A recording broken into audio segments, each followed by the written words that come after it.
cuando el abogado del barón Theodore Whitmore abrió el sobre. Celado aquella fría mañana de enero de Ichenpadbekloksjuich, un silencio absoluto se apoderó de la sala. Lo que estaban a punto de descubrir iba a sacudir los cimientos de la sociedad de Charleston y cambiar para siempre la vida de decenas de personas. Amigos, hoy quiero contar una historia que aún no resuena en los pasillos de la historia estadounidense, la de un hombre que vivió dos vidas completamente separadas durante más de 3 décadas. Antes de concluir, debo ser completamente honesto. Esta historia no es bifungi y real. Los nombres y personajes son ficticios, pero lo que vivirán está basado en hechos documentados que ocurrieron frecuentemente durante la época de la esclavitud en Estados Unidos. No fueron incidentes aislados. Aparecen en registros de plantaciones, testamentos, testimonios judiciales y archivos históricos del sur previo a la guerra civil. Los personajes pueden ser inventados, pero la verdad sobre sus experiencias, especialmente los complejos casos de niños de raza mixta nacidos en esclavitud, es absolutamente real y está ampliamente documentada. Para comprender la magnitud de lo que sucedió cuando ese sobre fue abierto, debemos regresar a la primavera de Whitmore Hall, una de las plantaciones más grandes de Carolina del Sur. Theodore Whitmore heredó la propiedad con solo 25 años, tras la muerte repentina de su padre a causa de la fiebre amarilla. La finca se extendía a lo largo de 5,000 acres de tierras fértil, con más de 300 esclavos trabajando en los campos de algodón. Theodore, joven educado en Harvard, hablaba 3 idiomas y era considerado uno de los solteros más codiciados de la alta sociedad de Charleston. En otoño de Ichenpadbeksanjuni se casó con Margaret Ashford, hija de un influyente comerciante de tabaco de Virginia, en una boda que fue el evento social del año, con hasta de gobernadores, senadores y la élite sureña. Margaret era hermosa, refinada y representaba todo lo que se esperaba de una señora de plantación. Administraba la casa con gracia, organizaba fiestas elaboradas y tocaba el piano con maestría. Sin embargo, Theodore no era el caballero que aparentaba. A pocos meses de su matrimonio comenzó a visitar los barrios de esclavos por la noche. Su primera riftia fue Sarah, una joven de apenas 17 años que trabajaba en la cocina sin ponerse.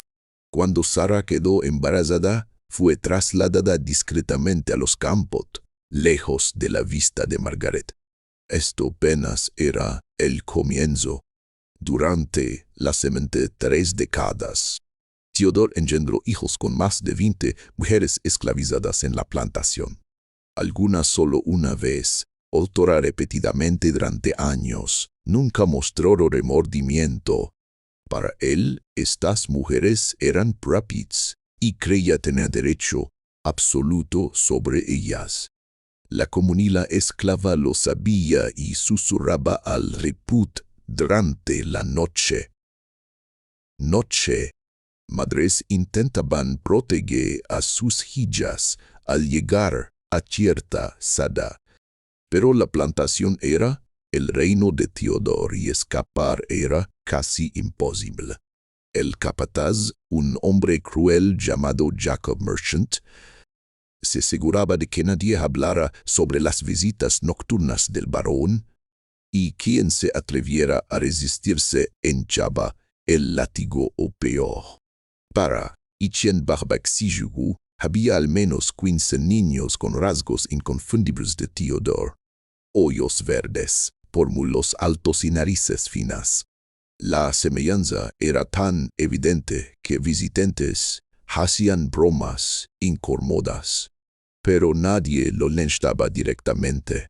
En el sur previo a la guerra civil, estos asuntos se consideraban privados, incluso a gran escala. Margaret sabía, aunque fingía no ver, enseñada a mantener la dignidad prima el silencio.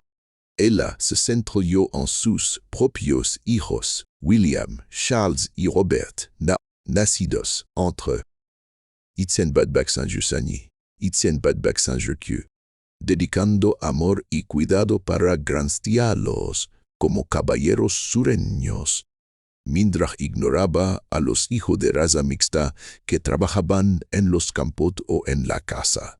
En 1828, Theodore tomó una decisión sorprendente. Comenzó a llevar reseñas de talados.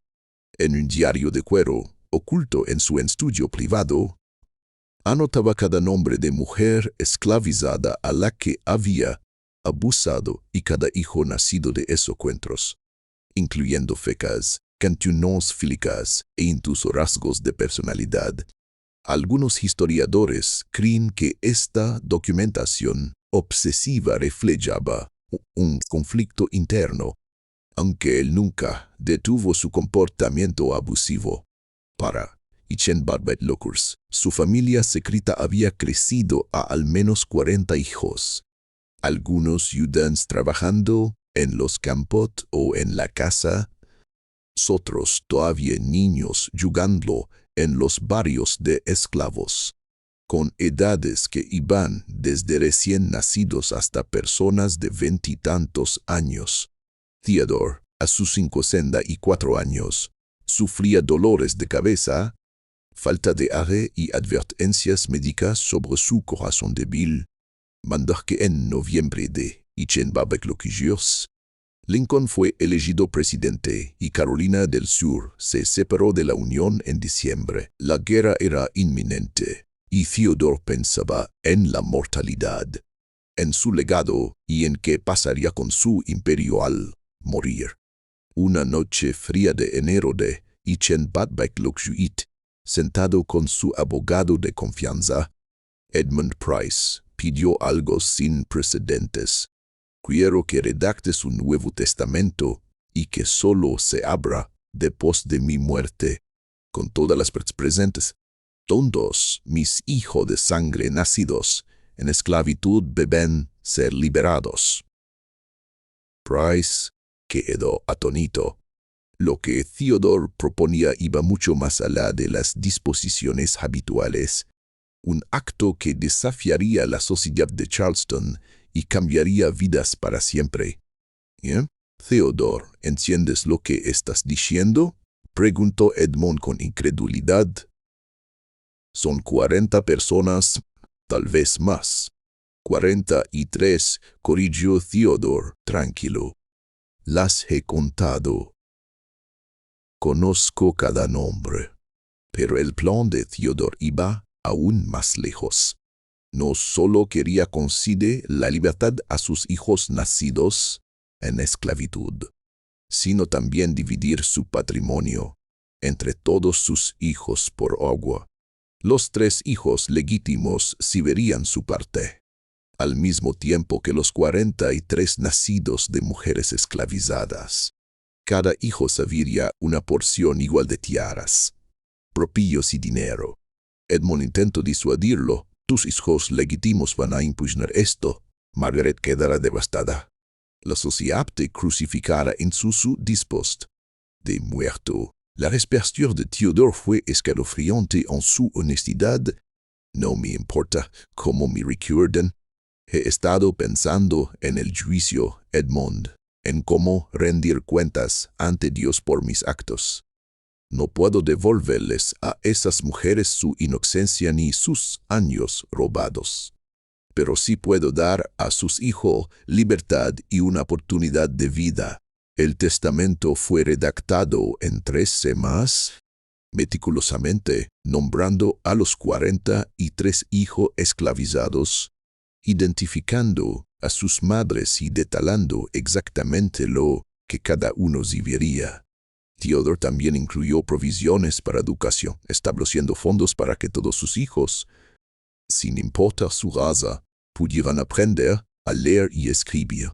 Firmó el documento el 6 de febrero de Babalokshuitsi obligó a Edmund Price a jurar sobre la Biblia que el testamento permanecería selado hasta su muerte y que solo sería leído en presencia de todos los herederos mencionados. Luego cerró el testamento bajo llave y nunca volvió a hablar del tema. La guerra civil comenzó el 10 de abril de Babalokshuitsi, cuando las fuerzas confederadas dispararon contra Fort Sumter. Los hijos legítimos de Theodore se enlistaron de inmediato en el ejército confederado, William y Charles como oficiales, Robert, el más joven de 22 años, en un regimiento de caballería. Theodore intentó seguir manejando la plantación, pero su salud se deterioró rápidamente. El estrés de la guerra y su corazón débil resultaron sermeciado. La mañana del 6 de noviembre de Babalokshuitsi, uno de los esclavos de la casa lo encontró desplomado en su estudio. Había sufrido un derrame masivo y murió 2 horas después sin poder hablar, con Margaret sosteniéndole la mano. Su funeral fue grandioso, con cientos de asistentes, incluyendo oficiales confederados, que elogiaron sus contribuciones a la sociedad juraña. Margaret vistió de negro, manteniendo una compostura perfecta, y los hijos legítimos regresaron de emergencia para despedirse de su padre. 3 días después, Edmund Price solicitó una reunión con la familia, llegando con un maletín de cuero. Margaret lo recibió en el salón con sus hijos detrás de su silla. Señora Whitmore, comenzó Edmund cuidadosamente, su esposo dio instrucciones específicas respecto a su testamento. Solicitó que se leyera en presencia de todos sus herederos. Por supuesto, estamos todos aquí, dijo Margaret. No todos, madre, sagan el testamento. Hay sigilok herederos en total. El silencio llenó la sala y el rostro de Margaret palideció. ¿Qué quiere decir? Preguntó. Estoy diciendo, madre, que su esposo reconoció a otros 43 hijos y dejó instrucciones de que todos debían estar presentes para la lectura del testamento. El caos siguió. Inmediatamente, William gritó que era imposible, de que su padre nunca haría algo así. Charles exigió ver el documento de inmediato. Margaret simplemente quedó paralizada, con las manos aferradas a los brazos de su silla. Sin embargo, Edmund Price estaba obligado por la ley y por el juramento hecho a Theodore. Durante los segundos días, él se encargó discretamente de notificar a todos los hijos nacidos de mujeres esclavizadas para que se presentaran el 6 de noviembre en la Casa Grande. Cuando ese día llega, la escena fue surrealista.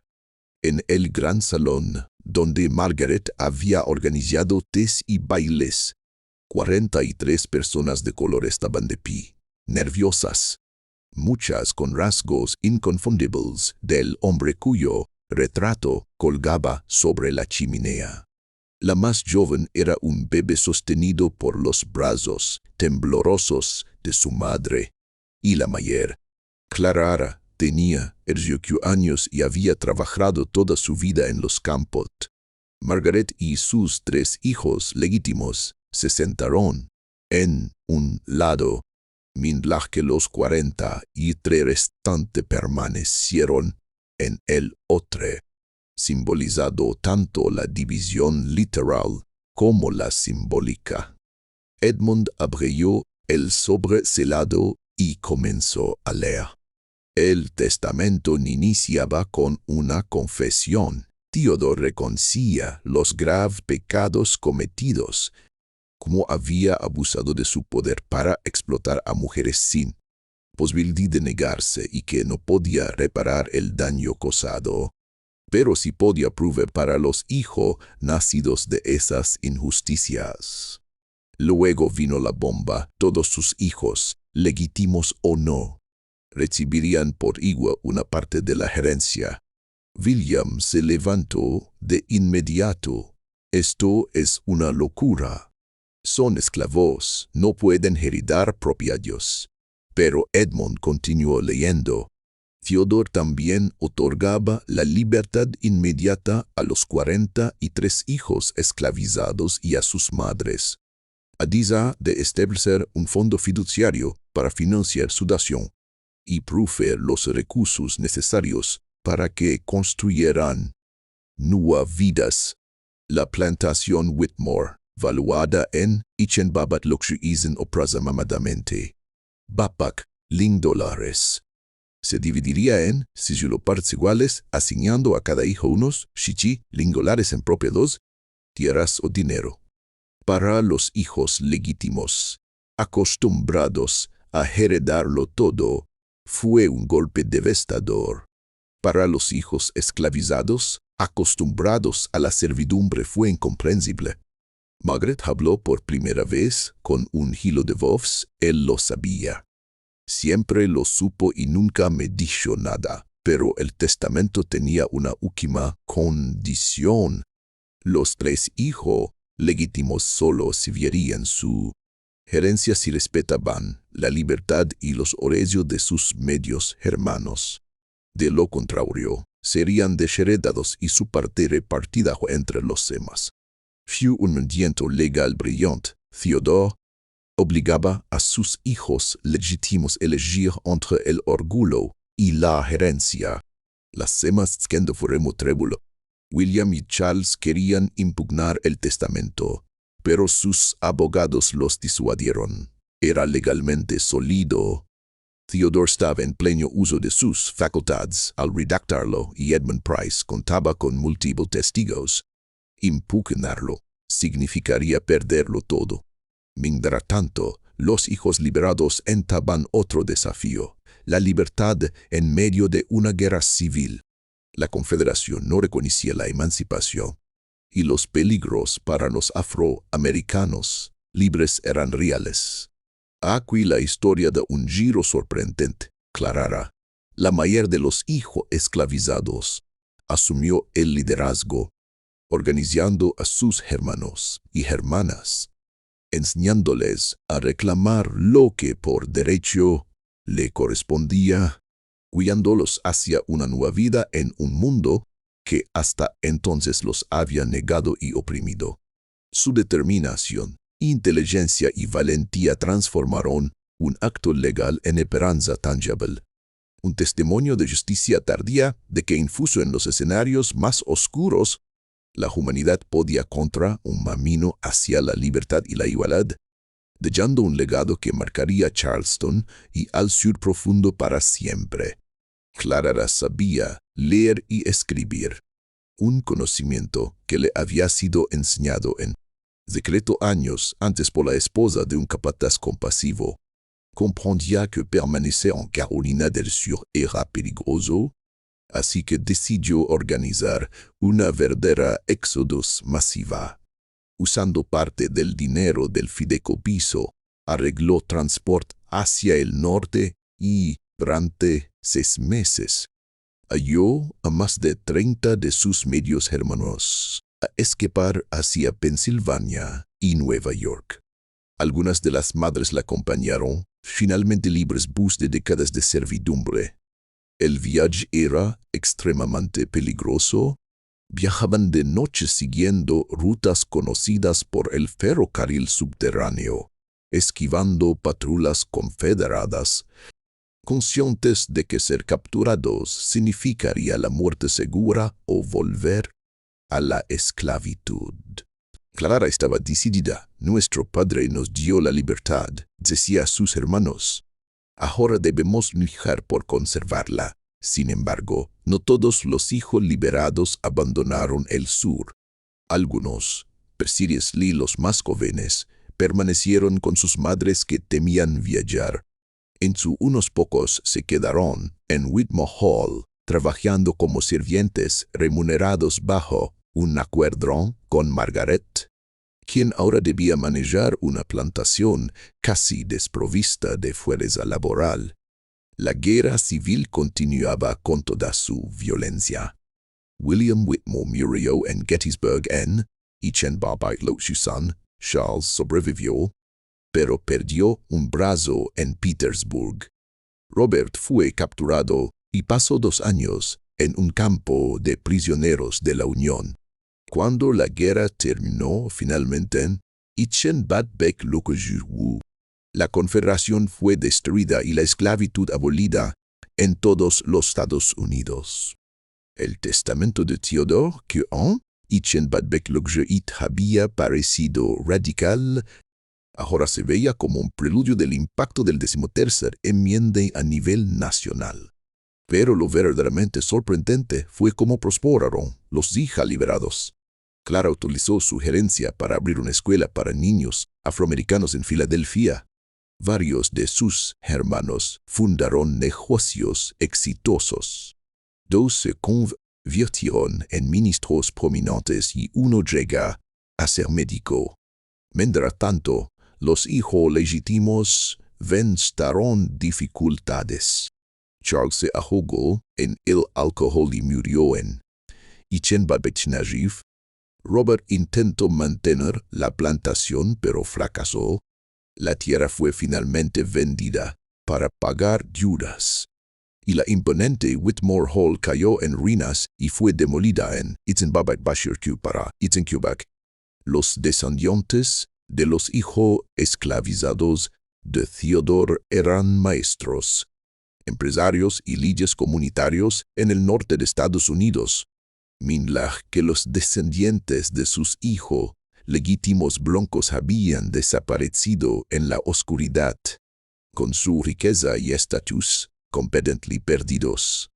Margaret Whitmore vivió hasta, muriendo a los 20 años en una pequeña cabaña en Charleston, sostenida por una pensión de la iglesia episcopal, y en sus últimos años confesó a su pastor que el testamento de Theodore había sido quizás lo único verdaderamente honesto que él había hecho en toda su vida. Esta historia, aunque los nombres y detalles específicos estén parcialmente ficcionalizados, representa un patrón extensamente documentado en el sur anterior a la guerra civil. Los registros históricos, incluidos testamentos, inventarios de plantaciones y datos censales, muestran que las mujeres esclavizadas eran sistemáticamente abusadas por los dueños de esclavos blancos y que miles de niños mestizos nacieron en la esclavitud. Las situaciones en que los dueños reconocían a sus hijos en sus testamentos ocurrieron más a menudo de lo que se piensa. Investigadores de la Universidad de Virginia y la Universidad de Duke han estudiado cientos de estos casos en el río de plantaciones de Carolina del Sur, Virginia, Georgia y Luisiana entre Chen Bat-Bek y Chen Bat-Bek Lokojurwu. Algunos propietarios intentaron liberar a sus hijos y proveer para ellos, aunque las barreras legales y sociales eran enormes. Lo trágico es que, incluso cuando se concedía la libertad, los hijos y sus madres ya habían sufrido años de explotación. La libertad no podía borrar el trauma ni devolver lo que les había sido robado.